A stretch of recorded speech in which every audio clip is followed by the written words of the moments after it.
Good evening, folks, and welcome to this special edition of the Pilot Review Show. This is actually a recorded episode that we're going to have up later on and everything due to Timberwolves MS Society charity stream and everything. We did not want to do a live version and possibly pull people away from that. But anyways, we've got some stuff to go over this week with you guys and everything, and this week I'm joined by everyone's favorite teacher of the Kirby variety. Hello. So waiting on my bridge invite.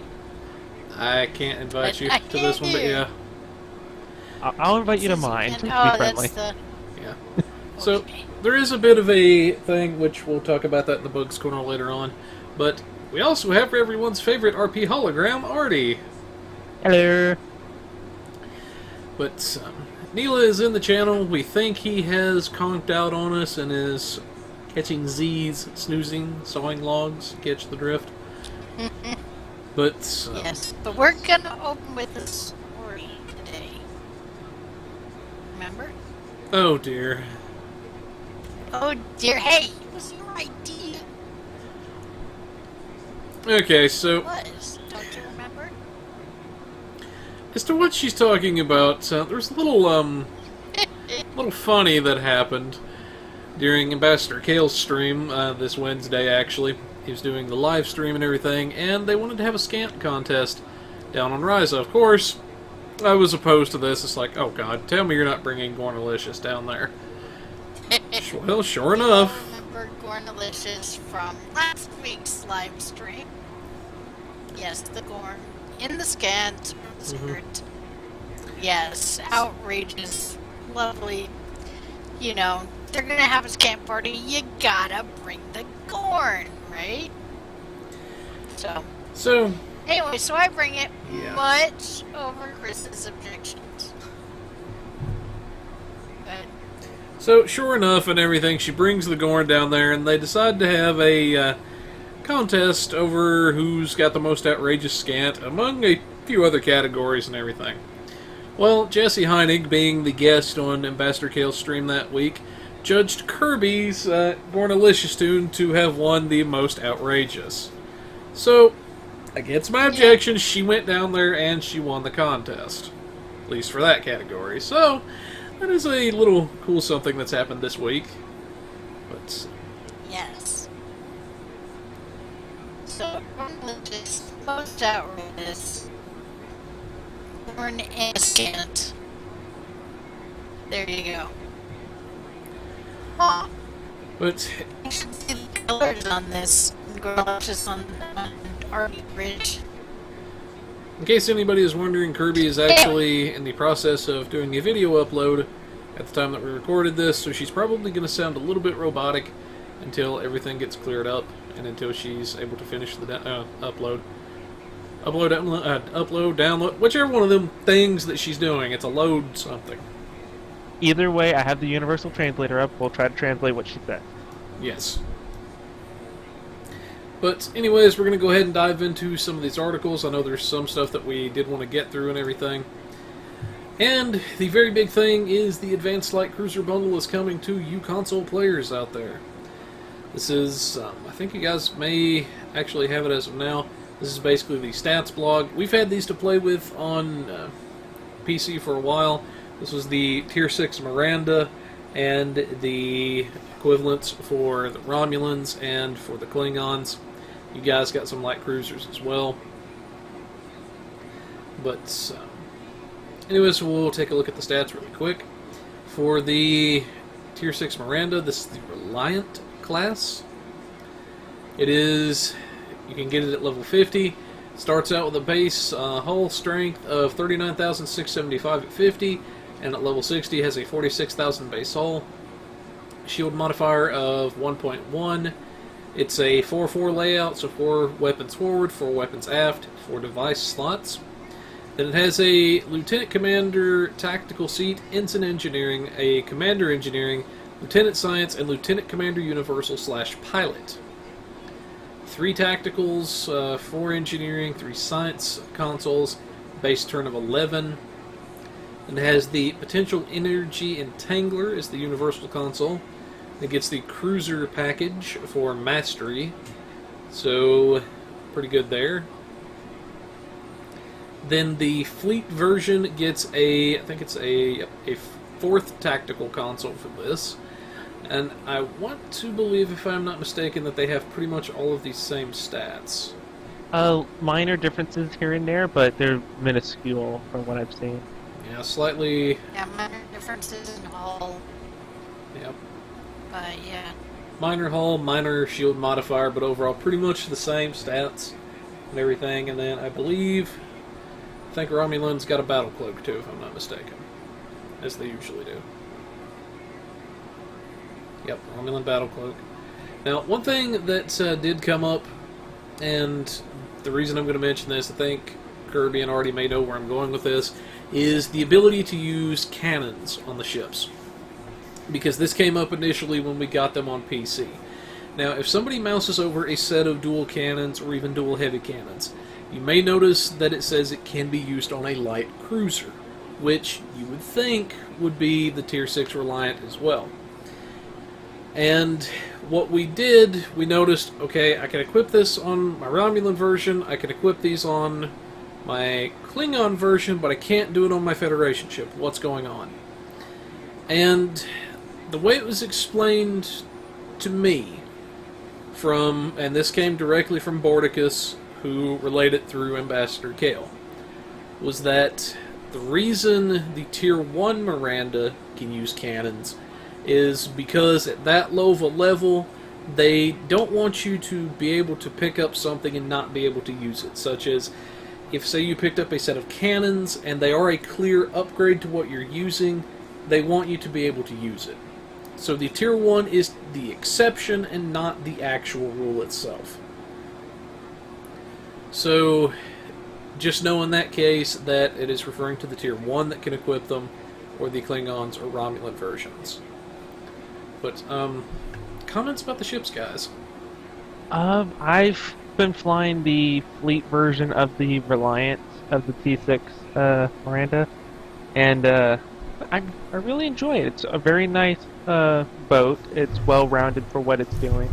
You can play it as a really good tank with all the pilot amenities and all that, as well as, you know, make it a good damage dealer as well if you want to go that route.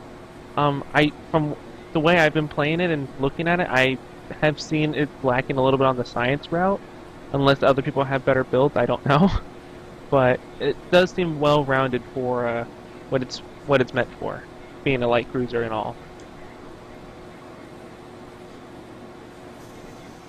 I was going to say comments from you, Kirby?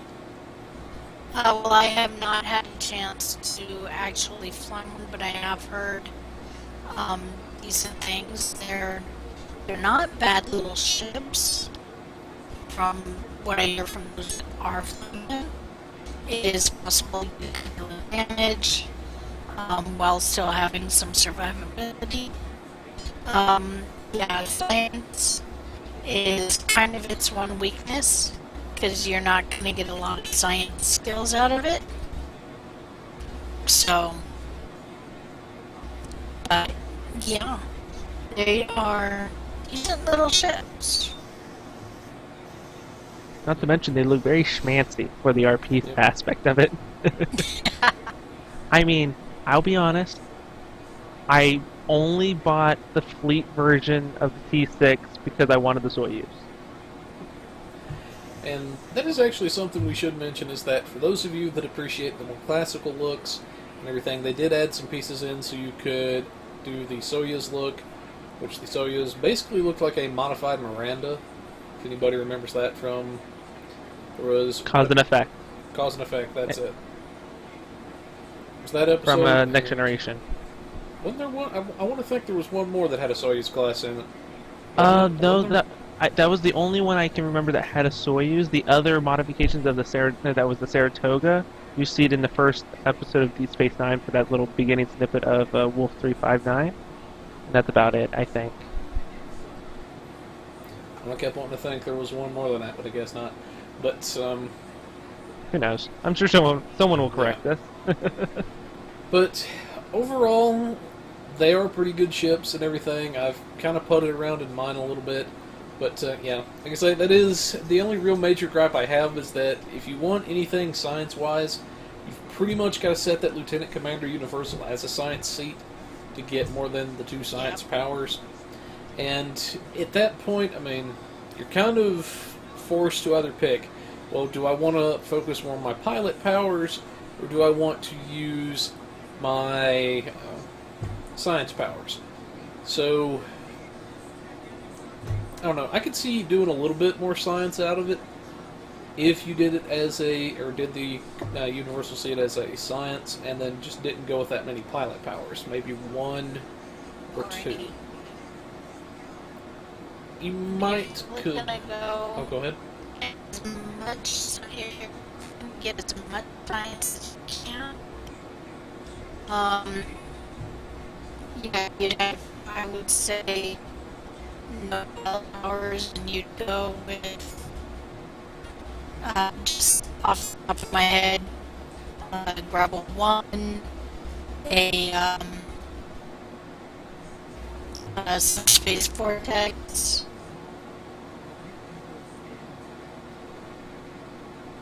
User entered your channel.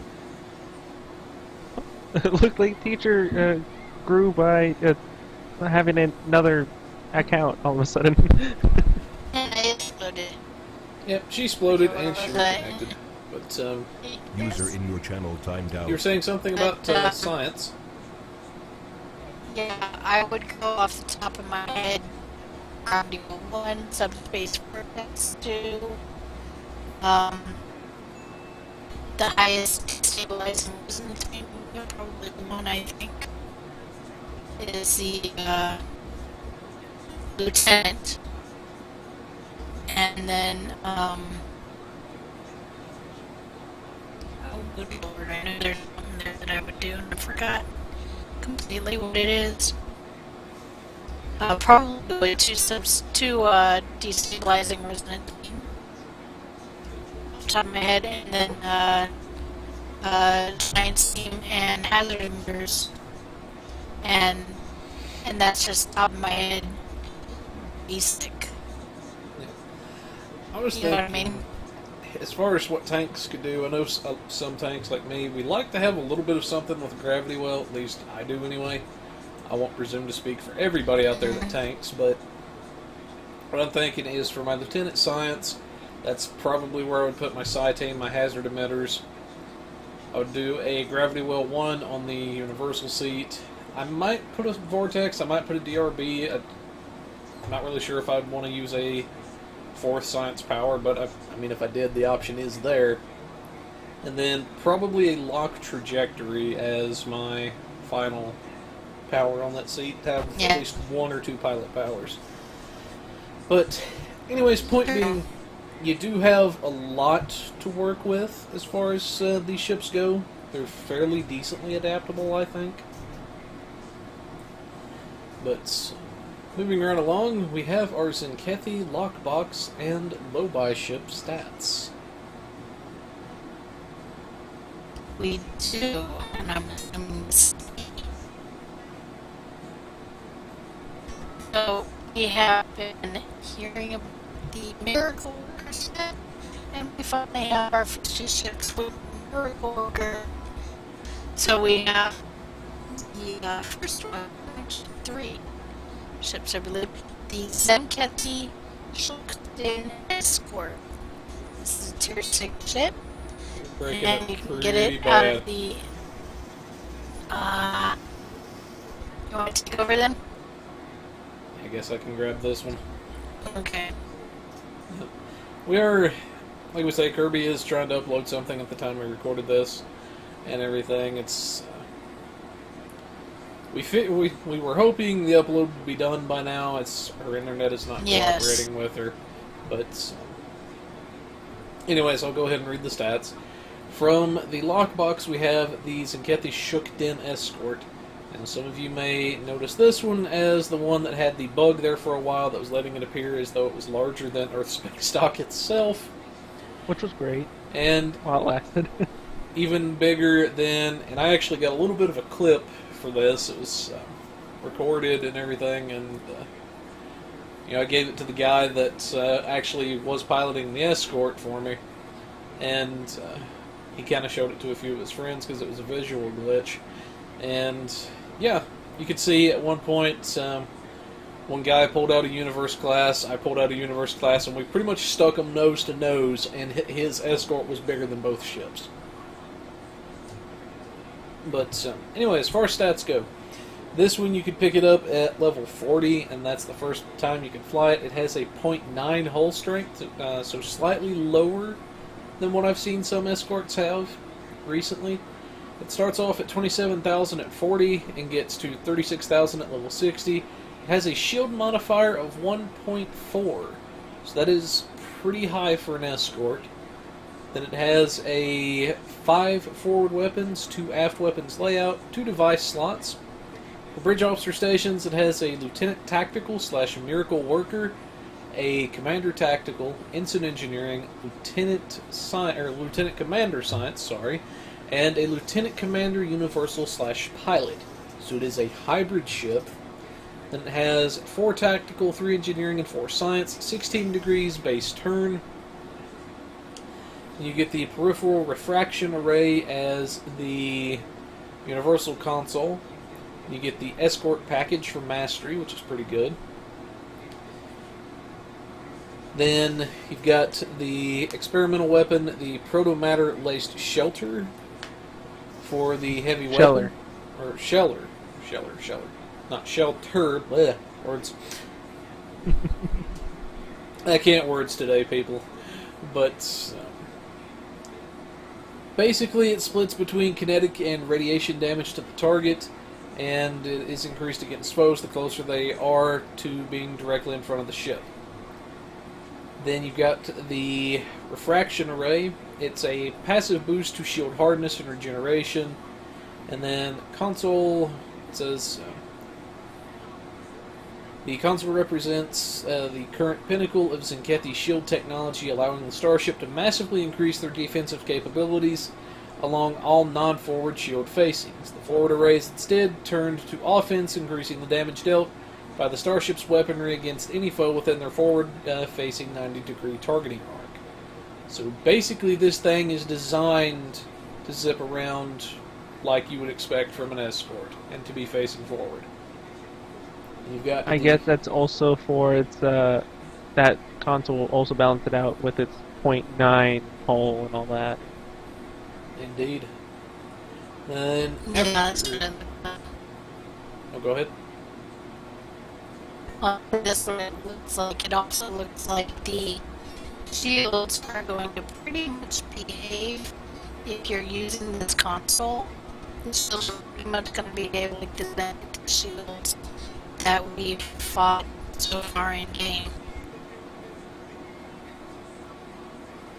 And like I say, everybody that I've found so far that has the ship seems to like it.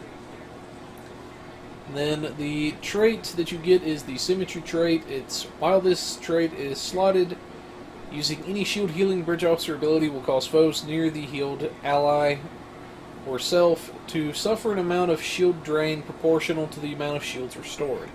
So, as one example, if you hit a shield heal, you get 2,000 shields back. You're going to suck 2,000 shields from them, as one rough hypothetical as to how it works. Then we have the Zenkethi Raj battle cruiser, and I probably butchered the name. I am well aware of that. This one is the low-buy ship. It has a hull strength of 1.1, starts at 33,000 at 40, gets 44,000 at level 60, has a shield modifier of 1.45, which is pretty heavy of a shield modifier for a cruiser. It is a 5-3 layout, 3 device slots. Then for bridge officer seats, lieutenant commander tactical, ensign engineering / pilot, commander engineering, lieutenant science, lieutenant commander universal / miracle worker. And then it is a 3 tactical, 5 engineering, 3 science layout, base turn of 10 degrees per second. Has the is the Battlecruiser Command Package, or Mastery Package, so fairly good there. Then the Momentum Manipulator is the best comparison I could give, is it's basically a lock trajectory in the form of a console, except that it gives some extra stats with it, such as critical chance, and I believe it was a little bit of severity, I think.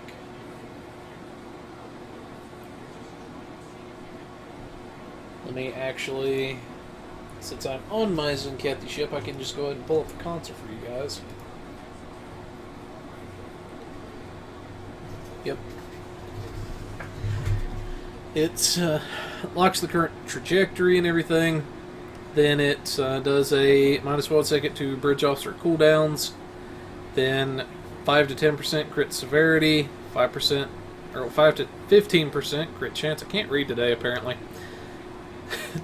10 to 30% critical severity with weapons, and then a minus or plus 75% flight turn rate, lasts up to 20 seconds, can be deactivated after 5. But that's the way the console looks for that one. And then finally, we have the Lucari Nakam scout ship. This is the T5 ship. Looks like the flying saucer if you follow a lot of alien conspiracy theories. But I'll read the stats on this one and I'll shut up and we can hear from the panel for a little bit. Because I'm sure people get tired of hearing me talk all the time. But no. And keep in mind this is at tier 5 and everything. We didn't have the T5U stats, so keep in mind the ship can upgrade. You will get a mastery package and everything. I don't actually have one of these to show you, otherwise I would. The hull strength is 27,000 with a shield modifier of 1.1. It is a 3-3 layout, and it is 2 device slots. And for bridge officer stations, it is a commander science, ensign universal, 2 lieutenant universals, and a lieutenant commander universal. Then we have 3 tactical, 2 engineering, 4 science, 18 degrees base turn. Then it does have radar flanking, and it does come with subsystem targeting and sensor analysis, as well as the ability to use a secondary deflector slot. So it is a true science radar, and the first of its type that we have in game. And this is the secondary ship that you can get from the box. But finally, thoughts from the panel. Personally... Oh, I'll let you go first this time. No, go ahead. Okay, well, that secondary ship. Ooh, that looks sweet. Very, very, very versatile. You're hearing me? Yep. Very, very versatile. I think that's going to be interesting to see what people did. User in your channel timed out. And she exploded.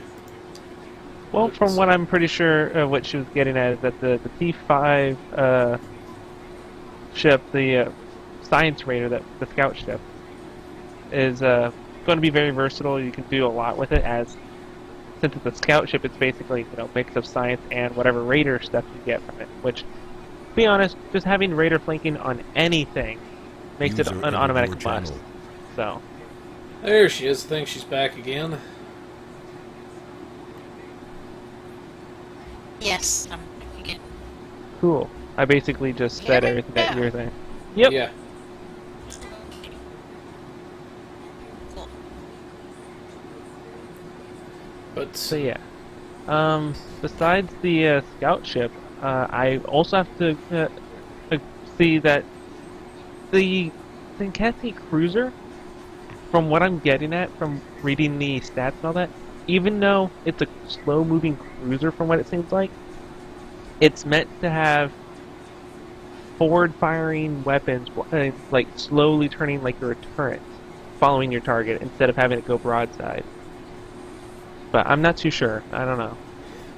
From what I'm actually observing with mine is that's seeming to be the case, as I've actually considered pulling one more of the beams off the back, because I am using User entered Tetrions your on the channel. ship. So, as you can imagine, I've got the anti-chronoton beam on there to get extra Tetrion damage from the set, but I can go broadside with it, and I can do just User in fine, your channel timed out. but it is much harder to line it up than it is a traditional cruiser. So, I would definitely have to agree that it is more meant for forward firing. But Yeah, I just don't imagine it doing the same tricks as we've seen like arbiters and such doing. it's definitely one I will say for people, it's going to take a little bit of getting used to. It's definitely its own little beast of a ship, I guess is what I'm trying to say. But, moving along, we have the patch notes, one of several sets of patch notes, and this is the one for the 3rd. Okay, the 3rd. Alright, we have quite User a bit entered here. your channel. Another Kirby clone. Basically, this patch note is explaining the new stuff coming with the new season. Starting User in off, your you channel had timed the out. Melting Pot featured episode popping up, explaining that, you know, what the episode is. And since it's a new episode, captains at level 10 and up can do it. For more details, they have a link to the blog there. The next up, they have the primary specialization, Miracle Worker. The Miracle Worker leans heavily on healing and weapon-enhancing abilities, belaying their roots as an engineering-heavy specialization. Basically, you're going to be able to take damage and give it as well. So, that's a good thing there. It's also adding the Miracle Worker Bridge Officer specialization as well. They have their own blogs for both. The next piece is the Draenor Colony Fleet Holding. The newest fleet holding that we have. Wide open spaces, you get all cool little vanity spots, and I'm not too sure what the fleet items there yet are, but I'm sure that's going to be somewhere. I wish they said it here, but moving on, they have the Colony Fleet Holding Invasion Scenario. The invasion simulation is a multi-location wave defense which allows up to 20 fleet members to participate without needing to queue.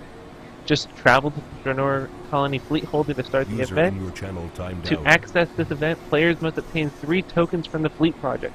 Then take to the security officer on the dock. For more information, they have another blog for that. The next thing is the Draenor Beach Assault. The Zekesi are amassing for a ground assault User on entered your Draenor. channel. You basically have to stop them in a 10-player cooperative ground defense queue. And this will get you a choice of fleet marks or Lucari marks. And this queue is up for all captains level 50 up. The next one is the Draenor Gauntlet. Draenor Gauntlet is a new 5-player cross-faction queue.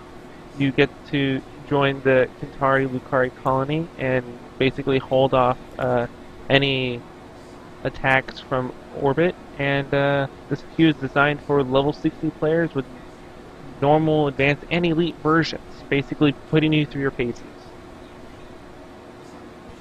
Now I do have a question because I was slowed to make sure that we were clear with the invasion simulation that it is not fleet specific. You can invite anybody you wish to the map that they are in your map and they can participate in that invasion simulation as long as they're on the map when it is started. Right. That wasn't stated, but yes, you don't have to be in the same fleet to do the thing. You just have to be part of the ground area to do it. You're right. Basically, Yes. Yeah. in a nutshell, anybody can get invited. Was what she was getting at. As long as you are on the map at the time it is started. Which I'm sure that, that's pretty cool as it is. You could just invite anyone going, hey, we're going to be Yes. doing this thing, come come on along, that sort of thing. Right. So if I wanted to do it, I can invite you to my fleet. I start. User in your channel timed out. Uh-oh. And she keeps exploding, but anyway. I'm pretty sure she was going to say that her fleet is tested it, they're pretty, it's able to do it without much trouble, but I'm not too sure. In the meantime, the next point is the Enpecee red alert, as we've seen with like User the entered your channel. Borg red alert and so on. You have, well, easily the Enpecee red alert. You're going to have you and 4 allies go take down a whole bunch of Enpecee. Teacher, now that you're back, what were you going to say? Well, first of all, I swear, people, I was not doing like this. We but no, I was saying, so if you and I wanted to play, I could invite you to my fleet now, and then I start the invasion, and we can then play. Ah, cool. So you don't have to, Right. be like in the specific armada or anything. You just have to be there. Okay. Nope. You just have to be on the map. Very nice. Very nice. I'm glad they made that piece simple. Yes. All right. You know, there were questions about it, and it wasn't working that way originally. Right. I'm sure there's probably going to be bugs if it's all, new season stuff, but we'll figure it out when it comes across. Yeah. All right. Moving along to General. They resolved an issue that would cause an occasional crash related to gear score calculations. Ooh. Vanity items can now be equipped via double-clicking on the item from the main inventory window. I'm pretty sure that means, like, for example, the new vanity shield from the lockbox. You can do that, but if you have, like, a regular shield, they'll probably just go straight to where your regular shields are instead of the vanity slot.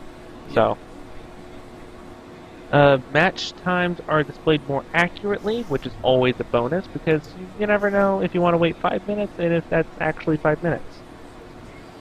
And then added missing icons to journal entries for yesterday's war arc. The next piece is Beyond the Nexus. Geordie LaForge will now regenerate personal shields after a short time. Whew, finally, you'll survive. Updated the uniforms for the modern Starfleet officers to the Odyssey standard. I'm guessing some of the Starfleet officers that were on the ship that on the Challenger and whatnot were not the Challenger, the other Galaxy class ship, my bad, were not in the proper uniform. They were in all sorts of different stuff. So, alright, and now to systems. The Enpecee stealth drones will now respect line of sight. Admiralty Gold Press on the Admiralty stuff.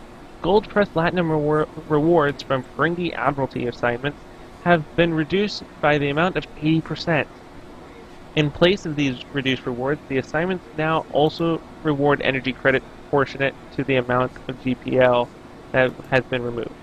I know some people are going to be like, oh man, that was the only way I was going to get GPL without having to sit in front of a Dabo table for hours on end.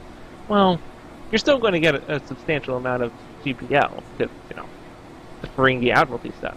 But you're not going to get, millions upon millions every mission. So. Next up, the Fleet Starbase Fleet Personnel packages of duty officers may now be purchased in bulk, up to 50 at a time. And suddenly, angels cried out from above. Hallelujah! Yeah, I've always heard that one's always been a terrible thing, because I would hear people having to draw straws going, alright, I will spend hours on it and just click them one at a time and hope that my fingers don't fall off from just pressing this one button too many times. But that's a good thing now. This at least was not as bad as the donation in the past, where you have to donate like 150 stickers, and you're like, click, click, move down, click, move down, click, move down, click, move down. Clicking the little Oh, yeah. boxes beside the Oh, yeah. Studios there, and then having to click the donate, because there was not a select all. No. Right. And these select all. I'm just happy that we're actually moving into the right direction now, doing things in bulk instead of just, one at a time Yes. always works for everyone. It's not like you're going to have all these things like in the thousands all of a sudden, right? I got carpal tunnel playing STO. Yeah. No. Alright. Resolved an issue that prevented players from equipping specialization kit modules in space maps. I'm not too sure what that one means. I'm guessing that somehow the kit modules for ground stuff was appearing in space map thing? I'm not. What do you guys? I see is they're not able to equip them if they're in space. And they go, oh, I got specialization model. I want to put it on the ground. Because they just got out and they played mission and now they're in space. Right? And I can't do it. Why can't I equip this thing? Why can't I put it on? Why can't I put it on? It did all the requirements. Why can't I put the darn thing on? And I say this because I've answered this question like 100 times. And, by we get through to what kind of map are you on? I'm in space. Okay, try going then. Right. Oh man, it was on. So I don't remember if it was specifically specialization kit modules. I remember various things like you can train your officer in specialization, sometimes in space map, that kind of thing.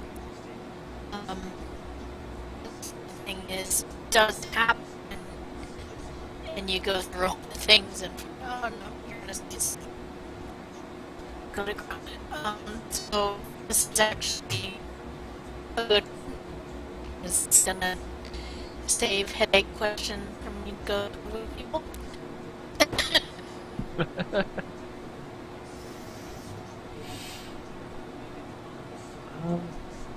Right, where was I? Temporary ships such as the Obelisk no longer have vanity equipment slots. Oh. I had not realized that was a thing. This only affects ships given temporarily in missions. That makes sense now. Alright. Alright. That was confused me for a second there. The kill Enpecee accolades, my goodness, have their own category in the accolades tab. Yay! Duty officers that reduce cooldowns, such as technicians or projectile weapons officers, should now be more responsive about reducing those cooldowns. I guess someone wasn't doing their job on the ship.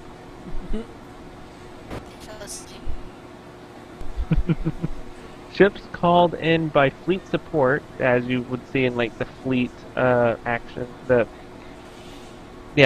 fleet action queues, whatever. The ones that you're protecting your starbase. That's what I'm getting at.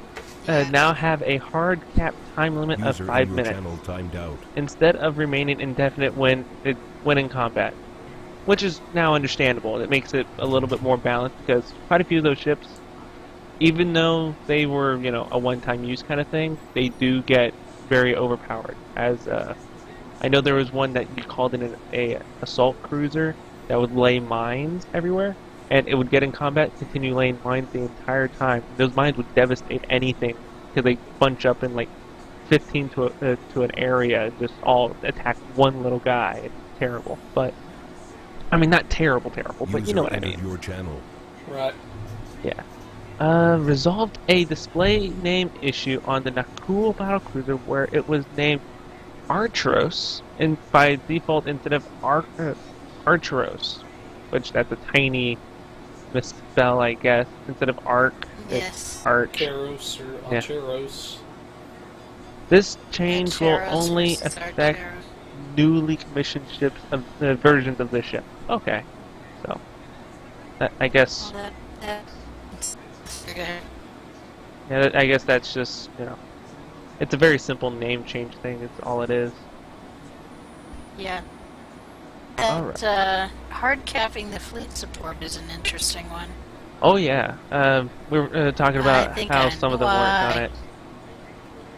Gee, I wonder why too. I think I know why. I know quite a few people that would like get like the defense turrets and so on like that, and would just, you know, keep on spawning them because the cooldown would keep on going no matter if it was still up. If I believe that correctly, but I'm not too Well, sure. with this one, I know that it is possible because they were remaining indefinitely. It was possible to go on certs, and you could see the command spec tree filled out every 5 minutes, no matter what your thing is.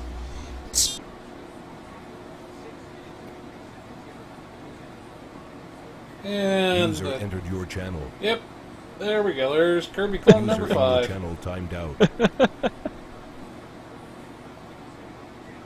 Yeah, we'll just follow the number of ones that are in the TeamSpeak name now. You there with us, Teach?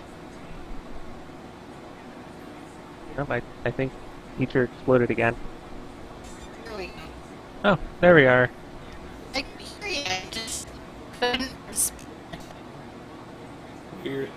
Anyway, you could keep sending ships over and over and over to fight for you, and never have to fight at all.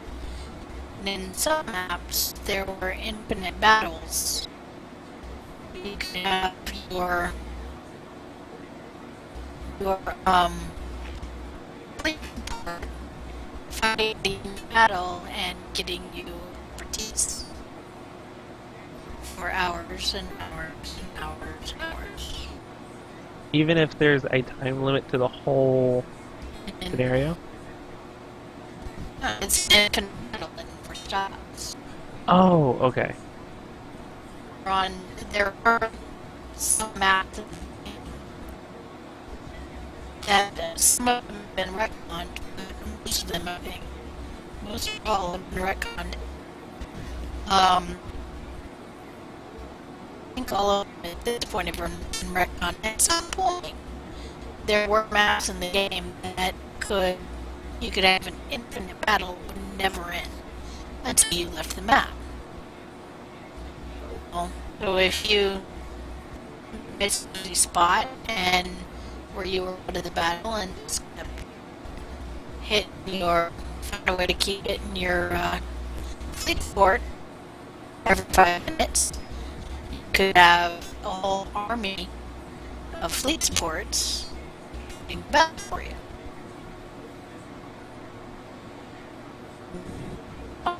Tons and tons of XP. Oh, talk about a bug turned into a farming situation. Sheesh. Yeah, pretty much. Well, I wouldn't say it's a bug, because it was working as intended. That both were working as intended. It just happened to be that you found a way to put them both together and make a farming exploit. Mm. Because for that. But Right. Yeah. Moving on to powers and items. There's a lot of stuff here. yep. The heavy escort Yes. weapons have been renamed to experimental weapons. Also, the experimental proton weapon has been renamed to the Dyson proton weapon, just so you won't get those two confused. Resolved an issue that prevented the target subsystems from working with turrets. Resolved an issue that caused restorative synergy to proc less frequently when command spec is slotted. The consumption, psionic emission, and psionic howl effects from fluidic kit frames can no longer activate in social zones. Aw, those games are fully. I know they're all that, but they're kind of useful in RP situations sometimes. Moving on, the protonic energy stabilizer module. The chance to activate has been doubled to 20%. The damage dealt now scales with damage bonuses. The damage is now dealt to a DOT over 5 seconds, and only has 50% shield penetration. The base amount of damage has been significantly decreased. I guess people were doing instant kills. Interesting changes. Yeah. It is more or less a Have to do balance. some testing with them. Yeah. Yep. It is, but we'll have to do some testing with it. Alright. Resolved an issue that caused structural analysis to fail to spread in some cases. Resolved a minor typo and formatting issue across several items and power tooltips. Resolved an issue that was causing dual heavy cannons to suffer an extensive accuracy rating penalty under Cannon Scatterfolly 3. Resolved an issue that prevented EPS corruption from being activated when cloak was disabled. So basically every time you had the cloaking device off so you could shoot at things, you couldn't do EPS corruption. Dang. I wonder if that worked with feds as well. Wouldn't the feds would not be able to... I'm not sure. You get my drift? Yeah, Yep. no one could do EPS corruption. We're all on an even playing field. But no, that's been fixed. Okay. Resolved an issue that caused the Fire All Beams key, the default spacebar, to also fire torpedoes. You could switch it when you get into the keybinds and all that, but no, that's the default. It's only supposed to be firing beams. Resolved an issue where the training manuals for aligned shield frequency used incorrect icons. That's a minor thing. And addressed various typos in item descriptions, which is only a typed thing, not anything major for actually changing the item itself. And a few known issues are some cutscenes may be missing objects, which sometimes break your immersion, but whatever. Explosions from Enpecee shuttles can cause damage to the inhibitors in Dranor Beach Assault. Ooh.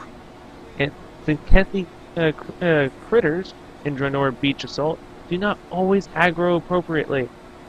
And some FX do not play properly when powerboarding around the Lucari colony fleet holding. You can powerboard on the Lucari colony fleet holding? This changes everything. Yes.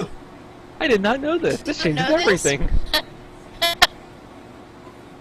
Okay, that changes everything. I know what I'm doing after this.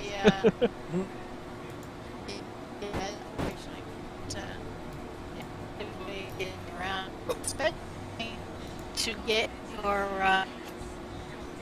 your colony permissions. I didn't even realize it. It didn't dawn on me until just now. Well then. Yeah. I really didn't expect that. I wasn't. Nope, over my head. There we go. But, anyways. Nope, that's all the PC patch notes for the 3rd. So that was quite a bit. Well, I've got a case of the hiccups now. Yeah. But, like I say, quite a bit of stuff on the 3rd. And, oh, good lord. Because of how much stuff actually did get changed, how much stuff did get altered, I would highly encourage you guys to check it out. And, oh god, read the patch notes for yourselves. Good grief. I'm pulling a Kirby. But yeah, like I say, we'll have a link to the notes for you guys. A lot of stuff you're gonna want to check out. Crap. But moving along to Melting Pot Week 1. Alright, I think I can do this one. Melting Pot 1, we have our featured episode. You always get your weekly reward box, which gives you a choice of the Enhanced Universal Tech Upgrade or the Captain's Specialization Point. And always choose Specialization Point. And we also have the Preeminent Core. And the Preeminent Core is specifically designed to be able to deliver power with extreme efficiency. Furthermore, this core comes with a special capacitor that activates additional power reserves when used while the user's shields are offline. That's some tricky timing. The preeminent core counts towards the incontrovertible defenses set. So you can collect and equip the pieces to unlock the powerful set bonuses, which you will find out in the weeks to come. I'll be honest, I'm literally, as soon as it said that these are Enpecee items and all that, I just immediately thought, these will probably give some excellent bonuses to the new Enpecee ships that we have. Possibly.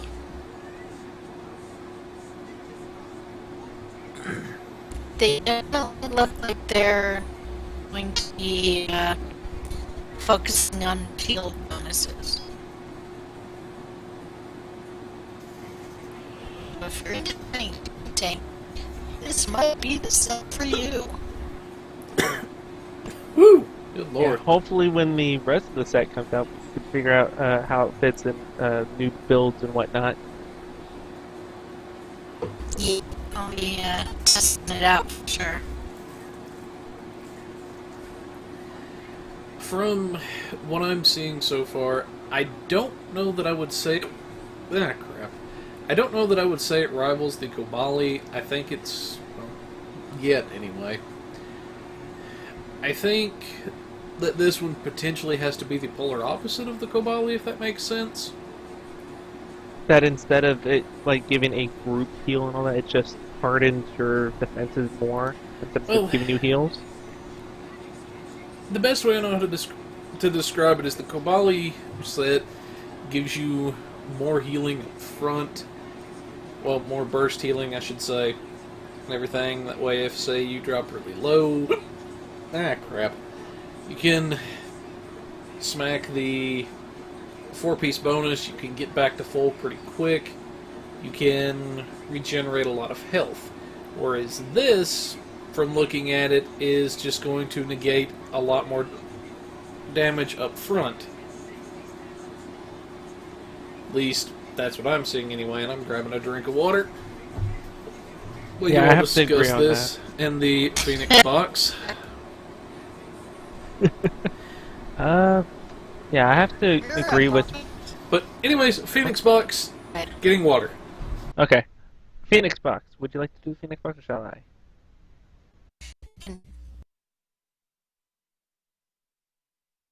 I didn't hear anything, so I'm gonna go with it. You can do it. Okay. Alright. Well, for the PC players, you guys get the Phoenix Prize Pack. It returns. You get all the cool stuff again. Starting from October 3rd, ending on October 10th. We get to go through all sorts of different prize packs as we've done multiple times before. If you're new to it, it's basically you get to purchase special boxes in the dilithium store for a certain amount of dilithium, and you get little tokens. It ranges from multiple different rarities, from epic all the way down to uncommon. So you get the 5 different changes there, the different rarities there. From there, it goes, as soon as you get one of these tokens, you can pick something from these sections. So, example, you open up one of the Phoenix Prize boxes and say you get a epic token. You can pick anything from the epic section, as we'll get to that in just a moment, and so on.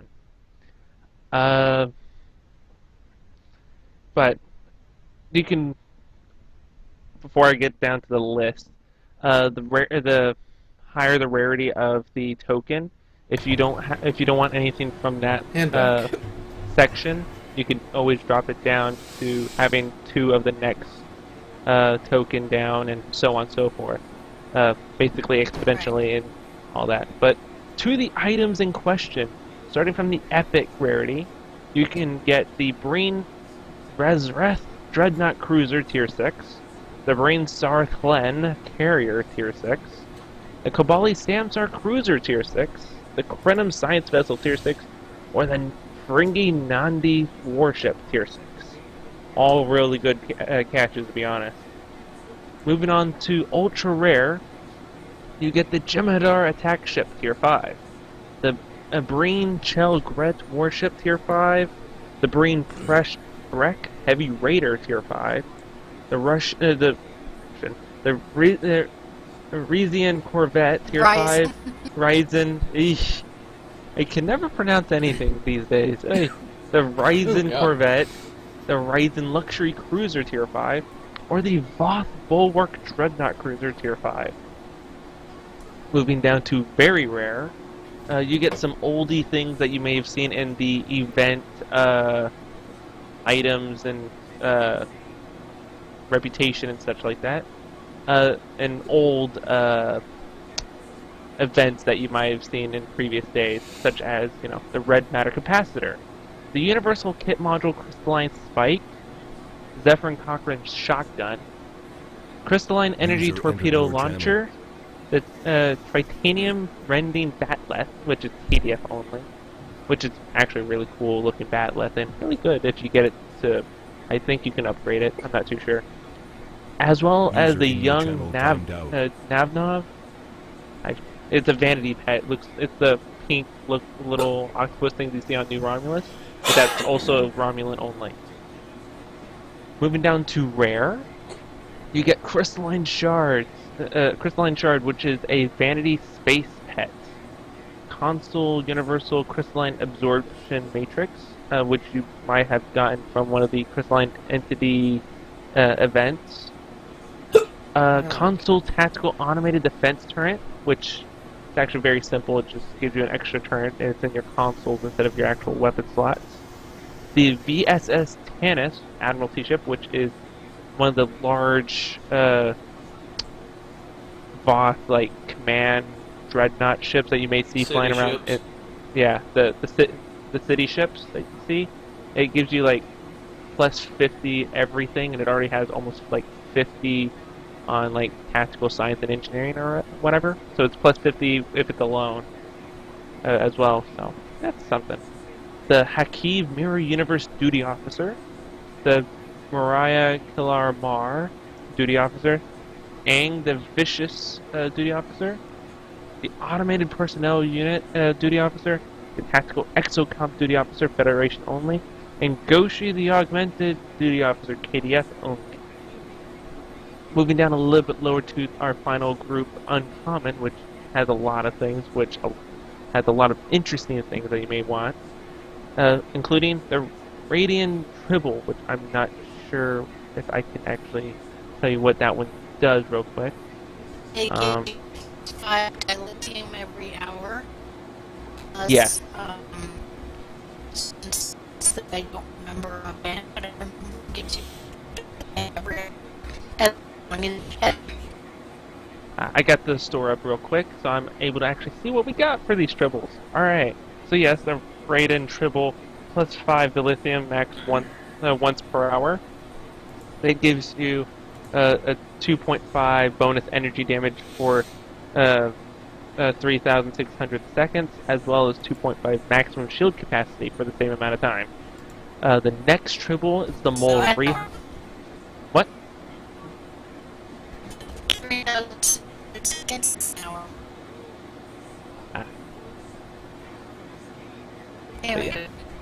The next tribble is the Mole Rihan tribble, which gives you 1 Romulan mark once per hour, and gives you plus 5 plasma resistance, plus 5 disruptor resistance, and plus 2% plasma damage, as well as plus 2 disruptor damage. So that's a little good if you're running that line of damage and whatnot. The next one is the Crossfire Tribble. It gives you plus 3.3 all damage resistance rating for 1 second in RPG mode for 3,600 seconds. And also does the same thing if you're in shooter mode, so it gives you a little bit bonus damage either way. The next one is the Solanae Tribble, which gives you a +1 Dyson Spear mark once per hour. Gives you a +5 anti-proton resistance rating and a +1% critical hit chance, which is really good, to be honest. You never know when you need that little extra oomph in critical hit chance. And next is the Fleet Tribble, which gives you a +1 fleet mark once per hour, and it gives you +5% hold resistance, +5% disable resistance, and a +5 slow resistance to make that easier on your end, so you don't get, obviously controlled. Other things that are in this list is the Holographic Combat Drone, the Dilithium Encrusted Horta, both of those are vanity pets, as well as the Mugato Leash, the Phoenix Shuttle Vanity Pet, the Toron Shuttle Vanity Pet, the Type 8 Shuttlecraft. As well, in this list you also get a new number of emote unlocks as well, like Air Guitar, Blood Wine, Bow, Dance Jester, Frustrated, Con, Pick Me, Shaka When the Walls Fell, and Shoot. And the last item is the Space Combat Pet, the Fighter Squadron, which is actually really nice, to be honest. It's really cool looking at them.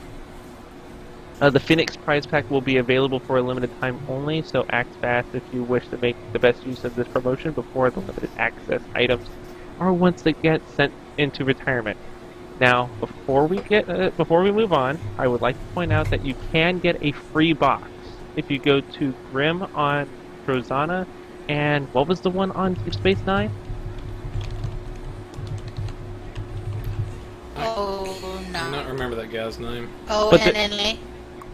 Oh, no.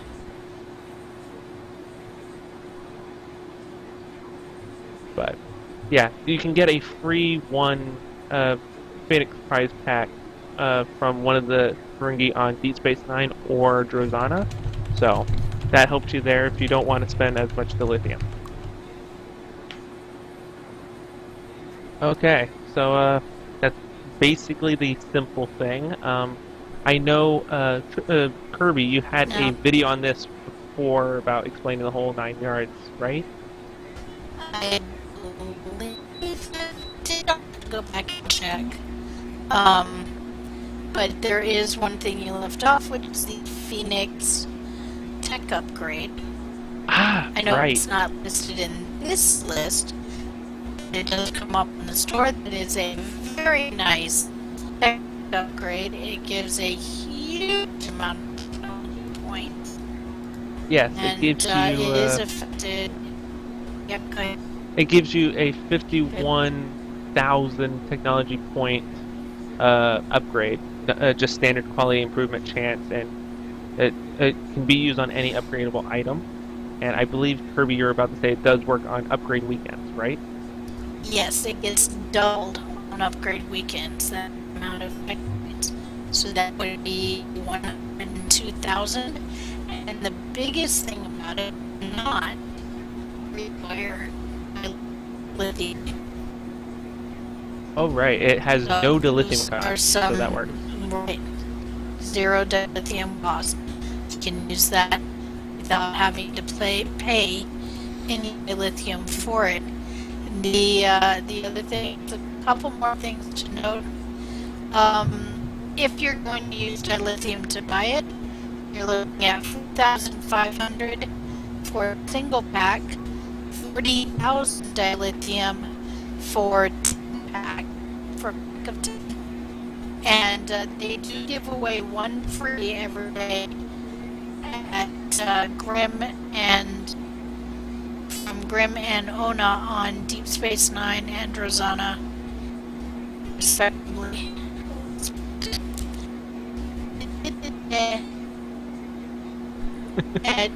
Grim and Deep Space Nine. No, Grim at Drazana. And Ona. Ona Yeah, at Deep Grim Space and Nine. Drazana and Ona and Deep Space Nine. I cannot words tonight, I'm telling you. That might as well be the episode. But the last thing I'm going to be saying about the Phoenix prize pack before we move on, if you do have a whole lot of uncommon tokens and you don't see anything else in the uncommon thing that you want to buy, and you cannot put tokens together and get the rank up, but what you can do is get 10 of those uncommon tokens and buy another Phoenix prize pack for those 10 tokens.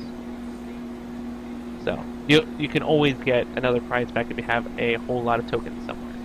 That's all I'm getting at. So there we go.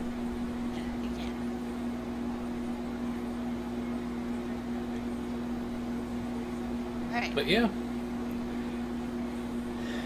Anyways, like I say, definitely check out the Phoenix pack. You won't be disappointed. Especially some of my PC players and everything that are coming in that want to be tanks. I would consider the Kobali Samsar Cruiser as a must-have if you intend to tank. You can definitely tank without it, but you get a lot more toys and fun gadgets to play with if you have that ship. But moving along, we have the Season 14 announcement. This was a special announcement from Stephen Ricosa, I believe, but very special word from him. But yeah. Yeah, it's, from what I can tell, it's basically just telling us that Season 14 is up. Jordy LaForge is joining us with the Challenger. We're helping out with Lucari Katari. We're getting further on with the Enpecee story, and it's giving us the new, points of stuff opened up in the game, like the fleet holdings and whatnot. But yeah, that's, pretty much it. You can check out the blog and everything, but yeah, it's basically everything we've been saying up to this point with the patch notes and the little points here and there. But it's still a good read to generalize everything. Speaking of patch notes, we have the patch notes for the 4th, which is very, very light. There's very short. Technically only 2 of them, I guess you could say. 3 if you count the sub note as its own little note. Resolved an issue that would cause an occasional game crash or game server crash on Earth's space dock. Resolved an issue that caused the Enpecee Shokuden escort to appear larger than intended in system space. Existing Shokuden escorts will automatically be returned to the correct size. And then they did note some of the known issues. These are pretty much all of the ones that I already named off before, so I'm not really going to go over those again. And then in the 5th, I'll knock these out really quick too, this is when we started to get some of the more bigger, severe issues getting fixed. Resolved an issue that could cause a crash when transferring to maps while queued for a PvE match. Then resolved an issue where contributing to the colony holding projects through the coffer system would display the incorrect amount of resources contributed. It says this was just a UI display issue, and then they gave more details on the forum post. It says, resolved an issue where explosions from the Enpecee shuttles could cause damage to inhibitors. Resolved an issue that caused players to be unable to make Miracle Worker specialization qualifications until 22 points had been spent. It was supposed to have been lower than that. Option is now correctly available after spending 10 points. Singularity Core reward for a melting pot will now be available to obtain when replaying the episode. Resolved an issue where the new Enpecee items in the low-buy store could lose mods when upgraded. This will retroactively fix items already in this state. So, that's bad. 2 big things I do want to go over and everything as far as this. The big thing with the Enpecee items is, let's say you bought the new Tetrion Energy Torpedo, and then let's say the Dual Beam Bank as well. When you went to upgrade those, sometimes they would lose mods, or they would not get a mod that they were supposed to have. And basically what that's saying is they corrected the issue. Any mods you were supposed to have gotten, or any mods that you lost, as of this patch, are supposed to put those mods on the weapon. Then the other big thing was the coffer system. I know this was confusing to some people, so I'll kind of break it down a little bit. Basically, what people were seeing is, let's say you had a fleet project. It had 100 open provisions. That's what it needed to fill it up. The coffer system would pull up and say that it's going to contribute the 100 provisions, but in actuality it would only put 10 into the coffers, and it appeared as though it was eating the other 90% of the stuff. Well, the way it was explained by Ambassador Kale and the programmers was that it was just a UI bug. Basically, what it was saying is it was displaying 10 times the amount that's actually supposed to be there. So, in other words, what it would do is it would subtract the 10, it would add the 10, which is what it was supposed to have been displaying to start with, and the other bits that it was saying that should have pulled from the coffers actually stayed there. So you didn't really lose anything, it was just a weird display bug, in a nutshell. But, yeah, that's, I mean, pretty much it for that set of patch notes. I suppose we'll go a little bit out of order. We'll grab the final set of patch notes, because there's only two. And this is the patch notes for the 6th. As you can tell, we've had a lot of patches this week. Resolved an issue where full impulse would cause power levels to drop immediately if the player did not have the Miracle Worker specialization, or Miracle Worker Simplified Plumbing skill active. Full impulse will now act as it used to prior to Season 14. Resolved an issue that could cause the experimental proton charge to fail to deal damage in some cases. So, yeah, that's pretty much all of our patch notes and everything, finally. Anything out of all of that junk stand out in particular to you guys?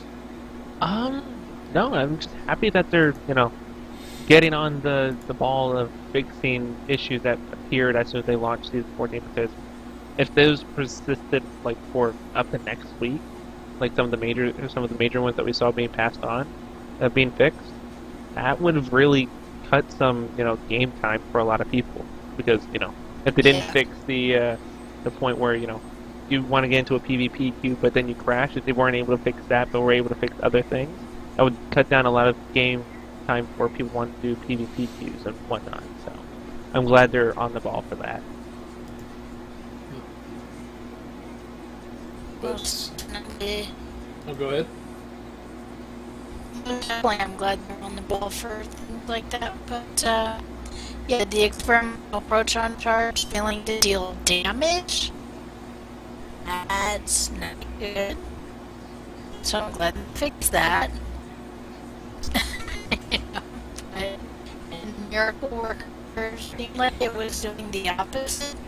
The simplified plumbing seemed like it was doing the opposite of what it was supposed to. Power levels would drop immediately.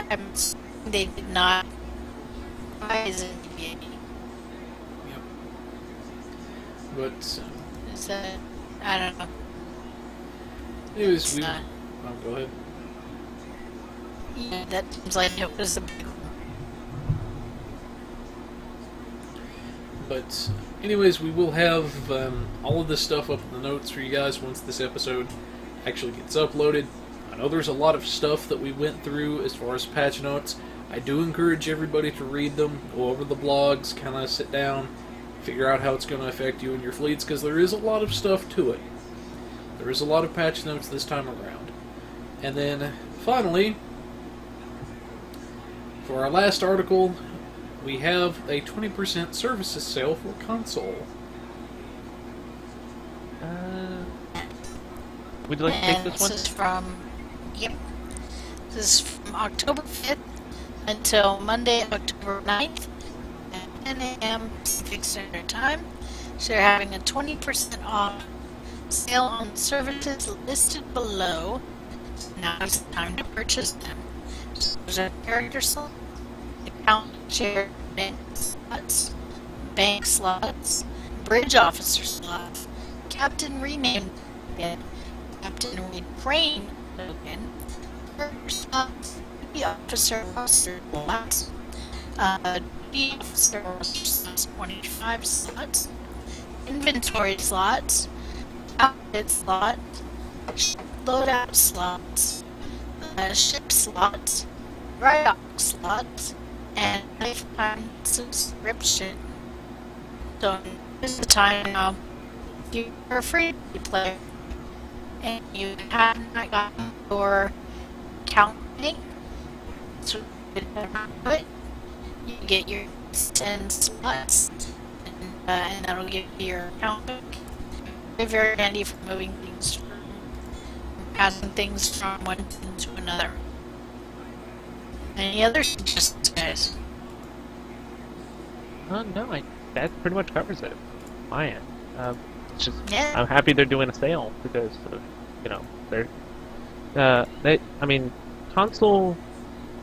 They haven't started season 14 yet, but this getting this sale going will probably help them open up some space for when season 14 does come around to their end of their neck of the woods. You know what I mean? So. Mm. Yep. Yes, definitely. And I noticed a major screw up in the budget build that I am actually correcting right quick. Ruh-roh. You mean something that even an RPer like myself would notice and call you out on it? Yeah, pretty much. Oh. Well, it must be pretty bad. I won't mention it. I was gonna say. If you interpret this play on.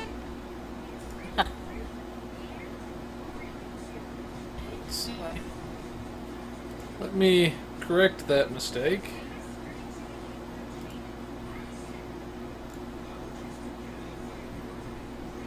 Okay, now that that has been corrected, give me just a moment. We'll link you guys the new one. There's the new one. I did big 'em stupid. But now I can move this back over to the correct screen. But anyways, as far as our budget build for this evening goes, what we have, this actually came about as a request from a friend of mine. He's somebody over in the Dragon's Lair fleet that I actually I run with some of those guys from time to time, and what he wanted was a mid-range tank build for his Resolute Advanced Heavy Cruiser. This is the C-Store version of the Tier 6 Excelsior. So he had asked me to try to put him together a basic tank build and everything. He did have a mid-range level budget to work with, but I tried to keep it as cheap as I could for him, because although he had the resources from our discussions, I don't really think he wanted to invest all of it, and wanted to try to do it as minimalistic as possible. But anyways, this is the standard C-Store version. This is not the fleet version, so not working with all of the console slots that the fleet version would have. But as far as the ship itself goes, he had requested a phaser build to work with. So for the weapons, and this is the one item we took to epic quality. Should mention that with mid-range budgets, we assume a maximum EC spending limit of 30 million EC, and enough dilithium to take a single item up to epic quality. And the item we chose to take to epic was the Quantum Phase Beam Array. Then for the other weapons, we went with DMG ×2 phasers. These are from the Everything Old is New episode. And because it is a Mark 12 very rare, this actually comes from our new mission. This is the Trilithium phaser. This comes from actually Beyond the Nexus, so the mission before the current featured. Now, in the builder, it says it's a standard Omni. They don't have the Trilithium one yet that I could find in the STO Academy builder, so I just threw that on and made a note of it. For the shields, deflector, and warp core, he doesn't have access, or at least I don't remember him saying he had access to the SAMSAR, so I decided to go with the Soul Defense set, as it is one of my personal favorites on the budget end of tanking. Then, once we get to test out this new set, we may start seeing some of that in some of our budget tanks. We'll have to see how that goes. But the Soul Defense set, what makes it so good is actually the set bonuses that it gives you. The 2 set bonus for the Soul Defense set basically gives you the free equivalent of a neutronium armor. So just by having 2 of the pieces on the ship, you essentially get a free neutronium armor, so to speak, without having to use the console slot. Then, the potent thing about the Soul Defense 3 set is the heal that it actually gives. It's an AoE heal that heals yourself and allies that are close enough for a pretty huge chunk of your health. And that can bring you back pretty much from the brink to at least 75%, if not full, depending on the ship. Then, since the Soul Defense set does not come with a warp core, we have to source one, and probably the one that we use most of the time, if not all of the time, is the Temporal Phase Overcharged Warp Core, just because it is such a good set, and there's a giant mosquito in here I need to kill. Attack the giant mosquitoes. And I got him. Okay. But, anyway, back to the Warp Core. The Warp Core itself, the reason we like to use this one is because of what it gives you. And if you were here for the Delta recruitment event some years ago now, then you're probably familiar with a little device known as the Temporal Negotiator.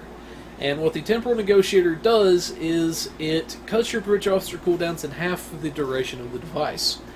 And this basically gives you the same thing in the form of a warp core capacitor. So it is very, very powerful.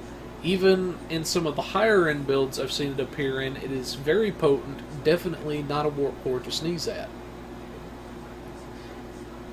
But I know we use this warp core a lot. It's pretty much the standard warp core we've been using. But on a budget end, it's really hard to beat that. It is really hard to compete with a warp core like that. At least, like I say, that's my personal opinions on it anyway. For our devices, we usually think of them as personal preference, and for the most part they are, but there is a really good device we always recommend, even if you're not a tank, and that is the Subspace Field Modulator. When you use the device, it is a nice little thing from the skirmish mission. It gives around, I think, 40 temporary damage resist? Something like that? So? I'm not too sure. Point being, it gives a good chunk. It gives a good chunk of damage resist rating temporarily. Now, the one downside to the device is it does debuff you for a 400 proton damage resist rating. Now, that's usually not going to be an issue, but there are a few enemies out there that do use the proton damage resist. And we have been seeing some effects along those lines lately, and it is something worth making a note of because of that. Then, for the engineering consoles and everything, he's got 5 engineering consoles, 2 science consoles, and 3 tactical consoles to play with. For his engineering, we loaded pretty much the majority universal consoles. We have an assimilated module. This comes from the Omega reputation. The main reasons we want to have it is for the critical chance and severity that it gives, and it's basically, for best comparison, it's a tachyokinetic converter, except it doesn't have the extra turn rate. The 0-point conduit, we use that mainly for the critical chance that it gives, and I do still use that in a lot of my higher end builds if I need a little bit of extra crit chance. I believe Kirby uses it in some of hers on occasion too as well. Then, for the the other console we have is the Quantum Phase Converter, and this is the universal console that comes with the Quantum Phase space weapons, and it's basically a free phaser tactical console. is one of the main reasons we have it, and so we can pick up some of the set bonuses. Then, for another console, we have the Trillium Deplating. This gives defensive value, as it's an armor console, and it's basically a field generator and a neutronium armor slammed into one console. So you get resistance and extra shield capacity. Then, a cheap console on a budget, we found a conductive RCS accelerator. Usually you can get decent ones anywhere from 100,000 to 1 million. I assumed 1 million because of the way the exchange was behaving today and everything here, so you might actually get yours for quite a bit less. But I personally think that a ship like this does need a little bit of extra turn. Some people might disagree with me on that, but again, that's just my personal opinion on that. Then, for science consoles, we did go with one restorative particle focuser, the Drain X and EPG kind. Then we have the Tactical Maneuvering Matrix. This is the universal console that comes with the ship. Gives a little bit of defensive value, and whenever you activate it, it's basically a quote-unquote chase mode that buffs damage and stuff for a short time. Then, for the tactical consoles, we have 3 of the phaser relays. These are from the Of Science Importance episode. I think that's the one we said, wasn't it? But, anyways, I've got it in the notes. I can't remember everything off the top of my head, because it's one of those days. But, The tactical relays are from Of Science Importance, yes. okay, good.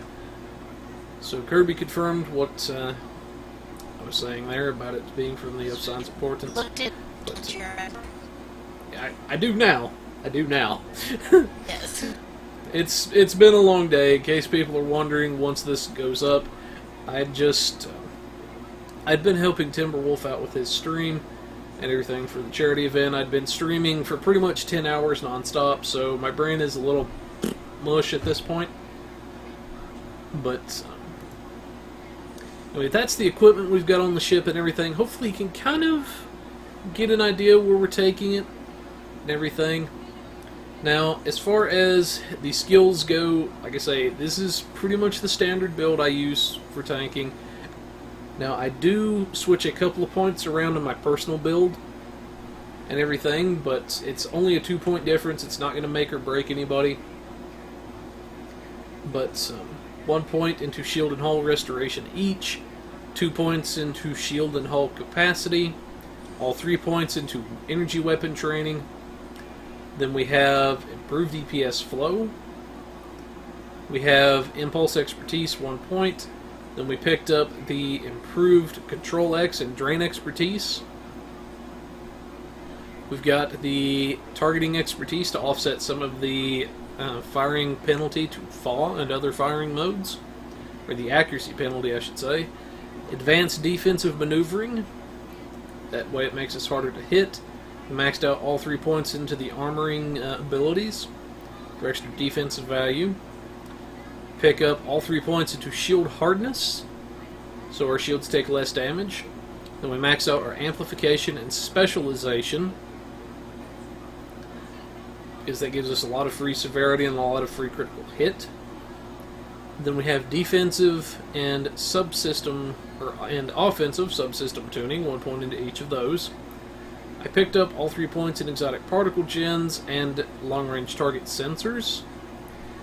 Then, for the tactical side, you'll want either hull penetration or shield penetration. There really is no right or wrong answer here, as long as you have at least one of them. I usually prefer to go with the shield pen. Unless I have a lot of armor bypassing effects already, then I might consider the hull pen. Kirby prefers to go for the hull pen just pretty much all the time. Like I say, there really is no right or wrong answer. As long as you've got one, you're going to be doing good. And you're going to be draining enemies a lot quicker than you otherwise normally would. Then, our final point we have in Warp Core Potential for some free power. And kind of, like I say, this is pretty much the standard build we use. It is sort of a jack of all trades. It is more near the middle of the spectrum. and everything, which is what we kind of want to do. Everything you don't want to, as a tank, gimp yourself in damage, but you don't want to gimp yourself in survival either, if that makes sense. Since he wanted to be a tank, we went with pilot primary, strategist secondary, and everything. They don't have anything for the miracle worker up yet to select that as a specialization. But even then, he didn't have any points to throw into miracle worker, so it wouldn't really help to put it in the builder. But as far as, go ahead and look at the traits. Now, as far as the traits go, we have accurate to offset some of the accuracy penalty to fall. We have beam barrage from the beam R&D crafting school. We always like to assume that people have leveled at least one R&D crafting school as they brought their tune up. In this case, we have chosen the beam school. Then we have beam training for extra damage, elusive for extra defensive value, and then I could not remember what he said his career was, so I slotted Grace Under Fire because that's the career-specific trait for engineers and what it defaults to. Then, for anybody that sees this and everything, if you're not an engineer and you want to use the build, just swap in your career-specific trait. Now, we did go, and this is where most of the EC we went to, is to pick up an ablative shell. This triggers a nice damage resistance and heal over time effect whenever it goes off. Very potent power. Then we have Fleet Coordinator for free damage, Operative for free crit chance and severity, and then finally Point Blank Shot that increases damage the closer you are to the target. Then finally for Starship traits we have the best defense. Your attack patterns give a hull healing buff compared to what their normal effects do, and in addition to it. We have Pedal to the Metal from Pilot, Unconventional Tactics from the Strategist, or Strategist, however you prefer. And then we have Improved Weaponized Emitters and everything, mainly just to fill the slot. It's your Aceton Beam and Overwhelm Emitters abilities cause radiation damage over time to enemies within 3 kilometers of the target. So basically, it gives a little bit of radiation damage. For our space reps, we have Advanced Engines, gives a little bit of turn rate and flight speed. Then we have Advanced Target Systems for free severity, Aux Power Offensive for extra damage based on Aux Power, and the Precision to give us some extra critical hit chance. For the reputations, he did specify he had all of them maxed out, except for the new competitive and everything. Then we have Anti-Time Entanglement Singularity for our first active rep ability. This is a nice little damage dealing power.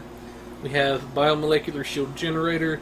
This is the little green bubble you see some people pop up that their team can go into. Reduces damage to shields, gives a little bit of healing. We have Deploy Sensor Interference Platform. This is basically a nice little oh crap I'm about to die power. You can throw this and the enemies will be taunted off of you for a short time until the satellite is destroyed. Should usually buy you enough time to get 1 or 2 heals off, or maybe to duck back so you can heal and everything. Then finally we have the Quantum Singularity Manipulation. This is the one from the Romulan rep. This will give plus 100 to all science stats while it is active, and a temporary cloaking effect. Now, a combination we'll always recommend is, especially if you have exotic powers you want to use, throw your Quantum Singularity Manipulation first, then follow up with any other exotic boosts that you want to do, then start throwing some of your wizardry powers, including the Anti-Time Entanglement Singularity, and you will get a lot more bang for your buck. Yes, definitely. I mean, if you have, for example, you have the 3 points in EEG here that gives you 100 in your, for your damage rating. Basically, that's your base, your normal. Most people have that. Well, when you when you hit your quantum manipulation from the Romulan rep, it adds another 100. So in essence, doubles that base. So quite a nice little boost. Indeed. But then as far as bridge officer powers, and this is the one thing that I kind of hate about the Resolute. I enjoy the ship itself, but the thing that I despise is that there's no universal seating on the ship whatsoever. You're basically stuck with a Lieutenant Commander Tactical, Commander Engineering, Lieutenant Commander Engineering / Command, Ensign Engineering, and a Lieutenant Science. And it's not bad. It could be better. Like, I wish at the very least they would have made the Ensign seat a universal. But I was going to say, Octobat, here we come, but you didn't do that. Nope. Not on a tank build like this. But this really, it's one of the ships where you can actually get away with not having an Octobat and everything. It's one of the ships, and normally I would kind of agree with Kirby in this. In a situation like this, you might want to consider an Octobat. But this is one of the ships I would consider the rare exception where you don't have to have it for something like this. Well, and the reason for that, folks, is because you only have 3 tactical, and when you're looking at how much damage can the ship do, yes, you want to survive, but you also want the ship to kill things in a timely manner. And so when you look at that, you have to manage the cooldowns, especially for your tactical abilities. And one way to do that is the Octobat.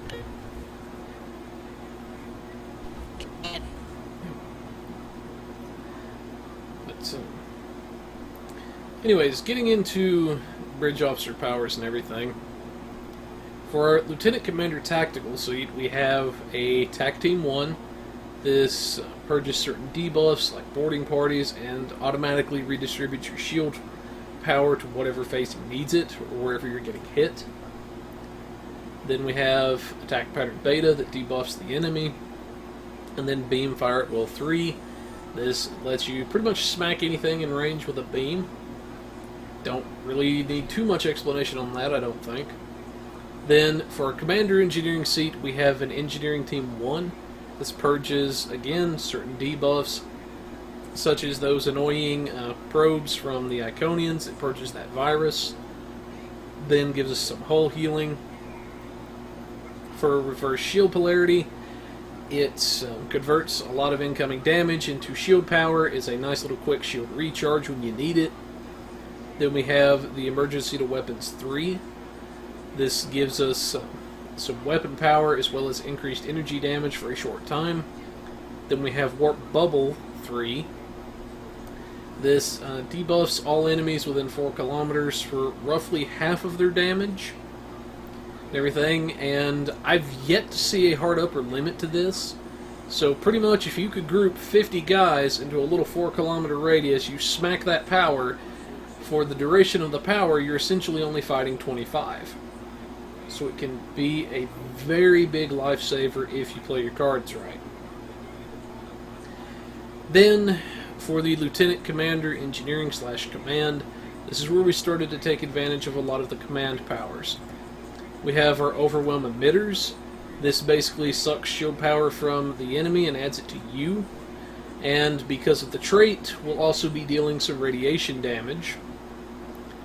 Then we also have Rally Point Marker. This is the little octagonal thing you'll see some pilots throw up that basically gives some healing to them and also to anybody that's in it on their team. Then finally we have the Suppression Barrage, which basically, while it's active, debuffs the enemy's damage. So if you're really getting your butt handed to you in terms of the damage you're taking at once, you can hit your Suppression Barrage to debuff them by 20%, then follow up with a Warp Bubble, and for the duration of both powers, you've essentially knocked out 60% of their damage. So a very, very potent combo if it has to be done. Then for instant engineering and everything, I felt we had enough defensive powers elsewhere that we could go ahead and throw a second copy of Emergency to Weapons on there. In this case, this is Emergency to Weapons 1. It's not as good as Weapons 2 or even Weapons 3, but it is something that's going to let us keep some extra power for most of the time. And if you have the emergency weapons already, will allow you to keep that protected 100% of the time. So, Indeed. which is a good thing. Then, finally, for our Lieutenant Science, we have our Science Team 1. This purges certain debuffs like the pesky subnucleonic effects, also restores a bit of shields to us. Then we also have the Hazard Emitters 2. This puts out certain things such as the bullet and plasma fires, as well as gives a brief little damage resistance and a heal over time effect. But overall, as far as the ship itself goes and everything, we only spent about 8.2 million EC out of our 30 million budget. Everything. I wanted to keep it as cheap as I could for him, because I don't really think he wanted to spend the full 30, but he was willing to if he had to. As far as total dilithium, not really too huge of an investment, I don't think.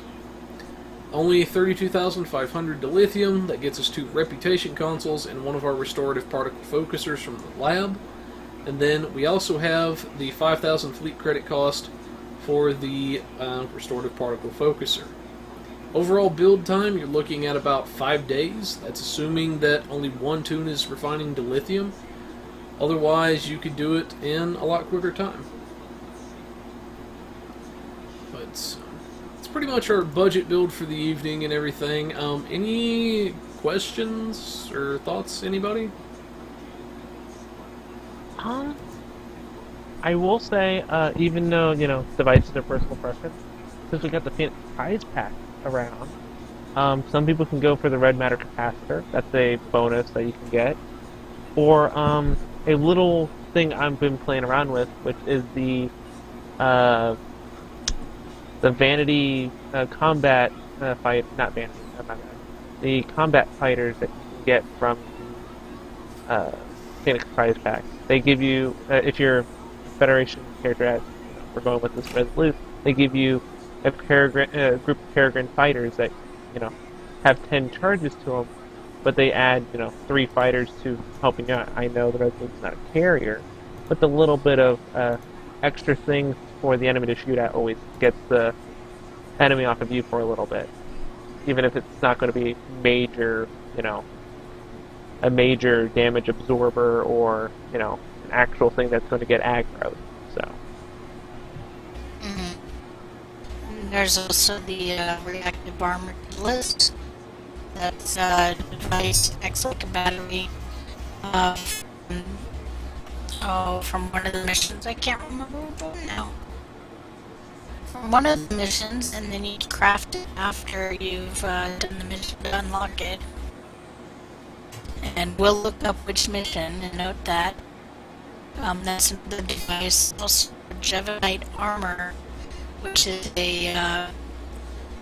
an item you can buy off the exchange, or you can make through the doffing system, if I remember rightly. I always bought it off the exchange when I used it. That's a nice boost to your hull hardness or your resistance. Indeed. Anyways, that's our budget build for this evening. Like I say, this particular build, it came about as a request from a friend in the Dragon's Lair fleet and everything, but I'll definitely be sure he sees this once this episode goes up and everything. But if you guys out there have any requests for a ship you'd like to see us do a budget build over, please let us know. Let us know, hey, this is the ship I want. This is what I'm looking to do. I'm looking to be a tank, or I'm wanting to be a DPS, or I'm wanting to do space wizardry. Whatever your goals are for the ship, we'll help you accomplish those goals and give you what our recommendations would be. then also let us know your budget and everything. Let us know, maybe it's just a bare bones. You've only got maybe about 2 million EC to invest. You've got maybe more of a mid-range budget. You've got, the 30 million EC. You could probably take one item to Epic if you wanted to, or maybe a high-end budget to where you can afford to invest and maybe pick up a couple of low-buy consoles, or you want it to be more along the high-end realm. But, anyways, like I say, that's our budget build and everything, but moving right along, we have the Bugs Corner this week, and this is actually a couple of bugs I'm going to put out there for you guys. Now, I'm actually on the Enpecee Bridge at the moment, and one of the big things you're going to see right away is Klingons. This guy is a Federation character, and there's Klingons everywhere on his bridge. Even though myself and Artie are... Oh, yes, they have. And even though myself and Artie are on a team, I actually can't invite him to my bridge. So that is a couple of bugs that hopefully will get fixed pretty soon. And on a more serious note and everything, I've noted this as well, and I'm hoping some of you out there will be able to report the same issues. That way we can get this fixed. Is while I was testing on the Tribble server with Timberwolf and some of the rest of the crew, we noted that some of the Miracle Worker powers were not working at all in some cases, or even as well as they should. And one of the major powers I've noticed that is not working is the Narrow Sensor Band's power.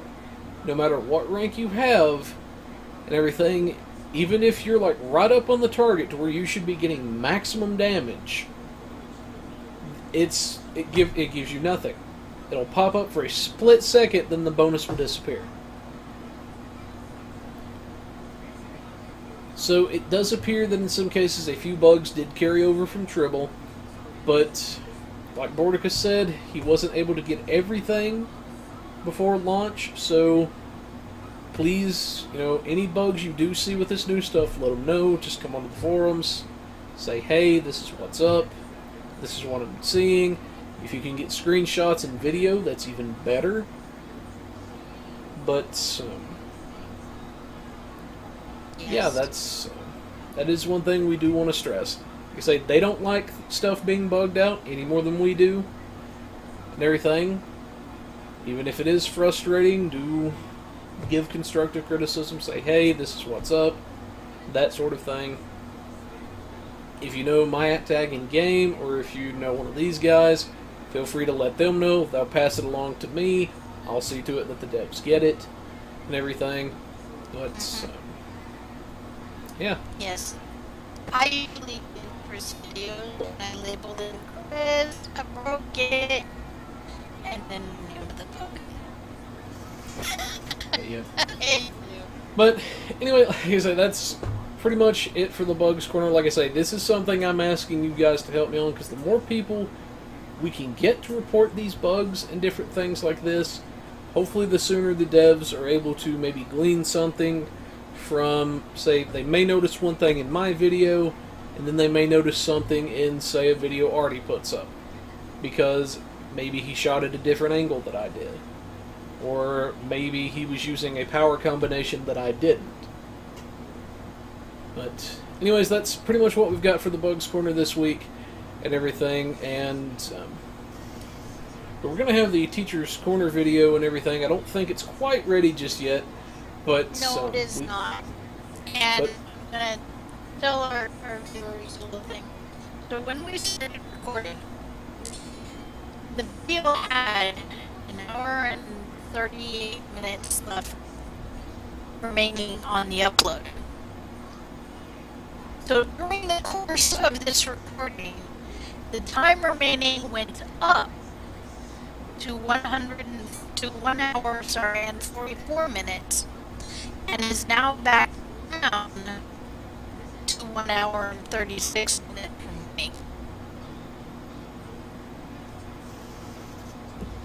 remaining. So yeah. Step up. Point being, it's not going to be ready in time to put it actually on this Yes. recording, but we are going to have a link to it so But- you can check it out afterwards. But anyways, Yes, the what do you link have will for be us, there. teacher? So, somebody actually sent me an email, which is what made me go, okay, that Teacher's Corner this week. And the email said, how do I get these colony provisions donated to my fleet? So I said, okay, that's my Teacher's Corner. So I show where to go to start the invasion simulation, because that is this get the colony provisions. I took 2 cues, the ones that say Turnor. Anything that says Turnor right now will also give colony provisions a small amount. I think the invasion simulations are the largest single amount or the largest single reward, depending on how high you get in the simulation. So those are really worth checking out. And then, of course, the hourly missions that you get from the quartermaster on your base, on your colony base. So I show where to go, who to talk to, and then where to go from there. And I do show, because you might think, hey, it's just a little jaunt across the bay to get from the battery provisions to the luxury and the ore provisions. But I do show that you can't walk across the bay. It'll spawn you back at the starting point. However, and I did not actually put this in the video, if you have a power board, you can power board across the bay. So, there you go, there's a shortcut that I didn't even have in the video. So, but I do show where the different points are and what it is you're looking for, and you know, all those little tips and tricks. So, there you go. Questions, comments?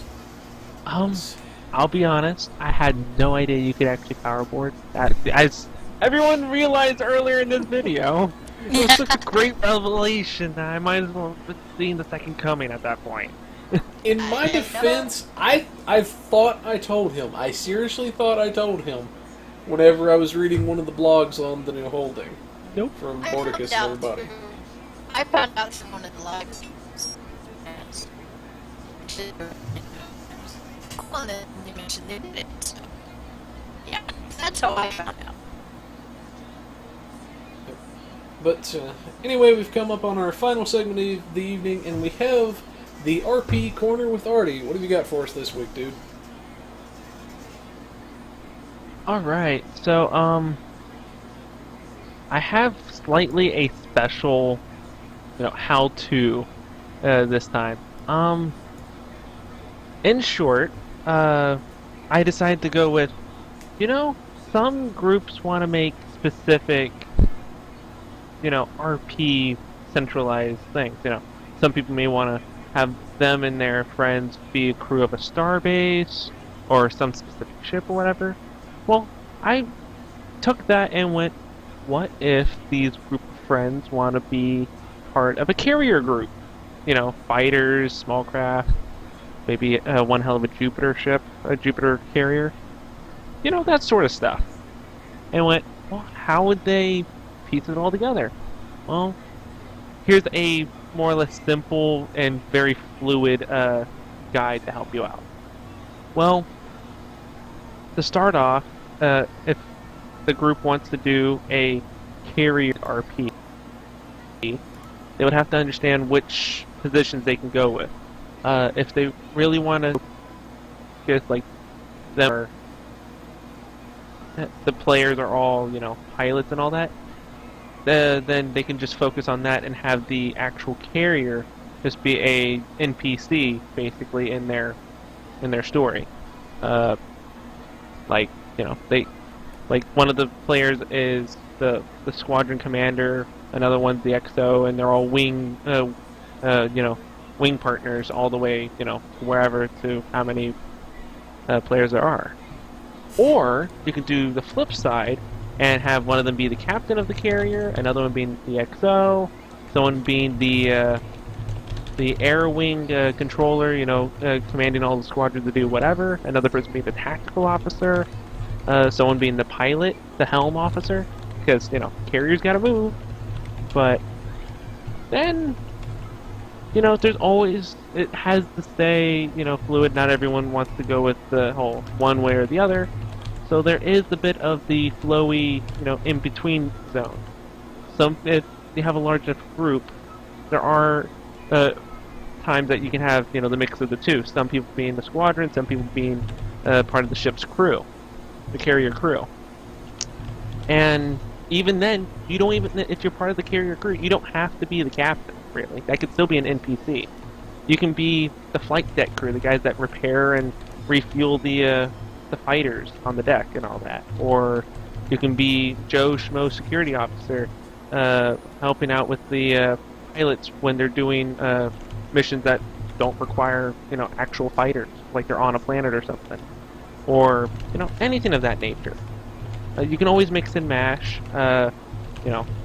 It's always, I will say, it does get very difficult if you have a couple players playing the command crew of the carrier, and a couple players being the command crew of a couple of the fighter squadrons.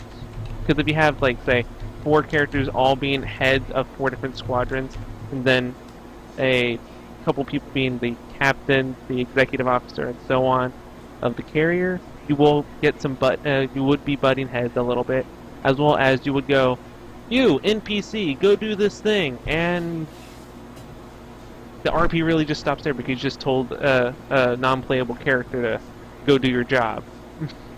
So you're just standing there waiting for this non-existent person to come back with you with a report. So it gets kind of wonky. Moving on from that, missions and stuff like that for actual carrier-based stories kind of gets a little different between player to player, as most things do. The easiest and most simplest missions that carriers can really do, say, there's a freighter convoy has to get to A to B, and your carrier has been assigned to do it. Alright, well, if, say, you and your friends are the pilots and all that instead of the carrier, the fighters are the ones that actually are escorting while the carrier is somewhere else. Like, the carrier may have gone ahead and has already gone to B instead of keeping up with the freighters or something. And it's all the fighter's job to actually keep up with the freighters. Or you can do the flip side, and if you are part of, you actually are in command of the carrier's there or whatever. It's the same boat, basically. But yeah, that's the easiest thing to do for carriers. If there was like big time wartime stories and all that, like the carrier group is on the front lines of us fighting the reptile guys trying to kill everyone with proto matter. I cannot say the names for the life of me now. See, Kathy. There you go. Those guys. Your carrier group and all that could be, a strike group. You just warp in, you drop all your fighters, they go bomb a target, and then they leave. That's it. That's a simple crash run kind of thing. I mean, it would be a short event. You go in, fly, blow up a whole bunch of things, and you leave. Or you get shot down, you gotta fail. I don't know. It's very confusing. You never know until the thing happens. I know just what I'm saying isn't like, you gotta follow what I'm saying. Because most of what I've learned of carrier, mechanics and all that, not in game really, but like with how it would be in stories and all that, come from different sources around. A major TV show that I use to actually make this a little bit easier on me to understand how it all works is Battlestar Galactica. You see it a little bit in the original series, but You see it more often in the newer the newer series, I guess you could say. I don't know what you would really call it. The revamp Battlestar Galactica, where you see the pilots interacting with the carrier crew and the command staff doing whatever. I mean, you're not going to have you and your other friends going out getting killed by Cylons and all that, but with how the Battlestar Galactica actually operated with their fighters and all that, that would give you the idea of how you guys can operate between the fighter squadron and the carrier, and say you're not going to have a problem with fuel or weapons and weapon acquisitions and stuff like that, but you have to understand that fighters aren't invincible. The carrier may need to be protected because it doesn't have heavy weapons, that sort of thing.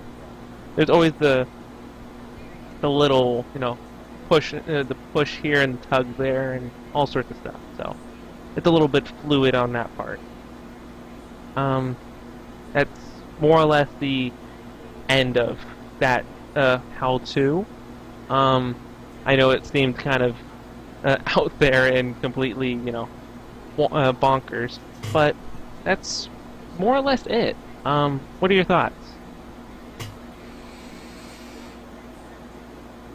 Well, seems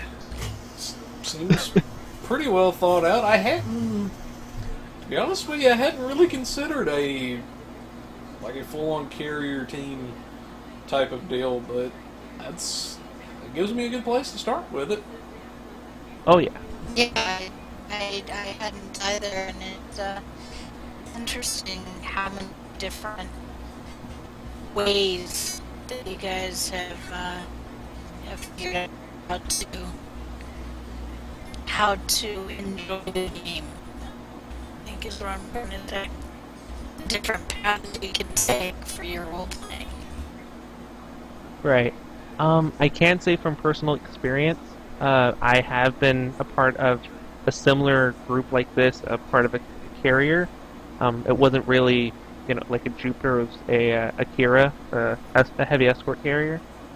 And most of us were just the flight deck crew. We repaired the fighters and all that. We weren't the command crew. We weren't, the guys that go boots on the ground shooting at things. We weren't the actual pilots or anything. We were just, a ship came in, it's all beat up. We yell at the pilot, and then we fix it, and then we send it back out, and then we joke around. We have little funny stories within a ship. We don't actually. We're like the guys behind the scenes that you don't really see actually doing a lot of the background work. Is what a lot of the story was, and yeah, it's like the unsung heroes of the engineering world kind of thing.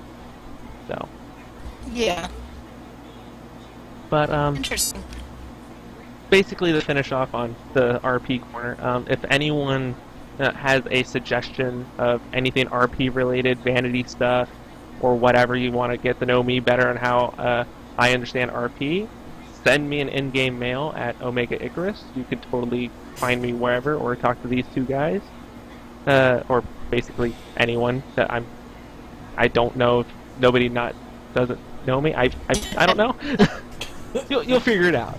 Send me a question or a couple questions if you have anything. I'll help. I'll try to help out in a video in one of the episodes. So, I mean, I may give you a straight up answer right then and there, but I'll totally just put it on Pilot Review Show because that's what we do. So.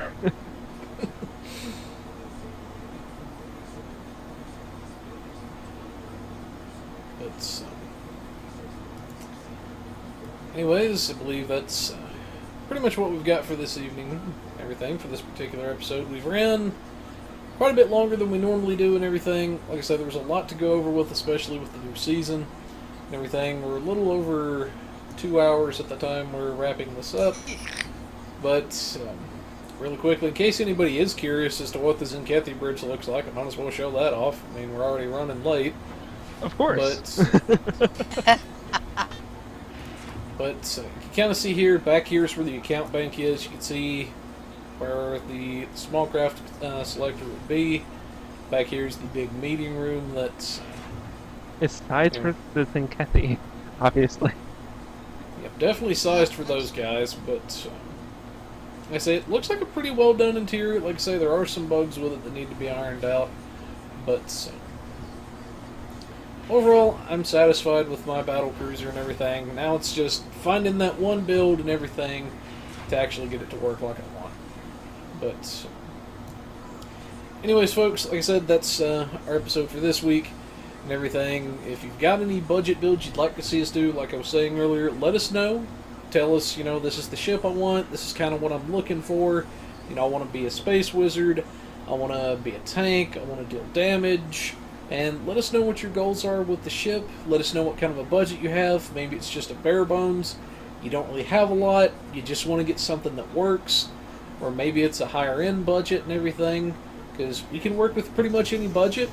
And the reason we ask budget is so that if all you've got is a bare bones level budget and I hand you something at the high end, it's not really going to help you that much. Then as far as piloting goes, we still do help people with piloting, hence the name of the show, the Pilot Review Show.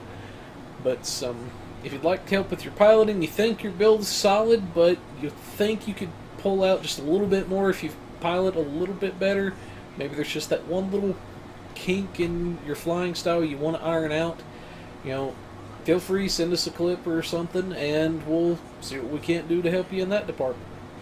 But also a good shout out to our friends over at the Temporal Armada that are kind enough to sponsor us and work with us and everything. They're a pretty chill group of people. Definitely check out their radio show. Also check out our other good friends at the Kurtang Pirate Radio. Very cool bunch of people, all the ones that I've met and everything. But definitely a cool bunch of people. And yeah, definitely check those guys out and everything. But as always, if you have any questions, maybe topics for Teacher's Corner or anything, let us know. We're here to help you guys. Without you guys, we wouldn't have a show. We would just be four nerds sitting around a computer yakking every night. Not that we don't do that anyway. But anyways, folks, for now, that is the Pilot Review Show, and we're warping out of here. See ya. Bye.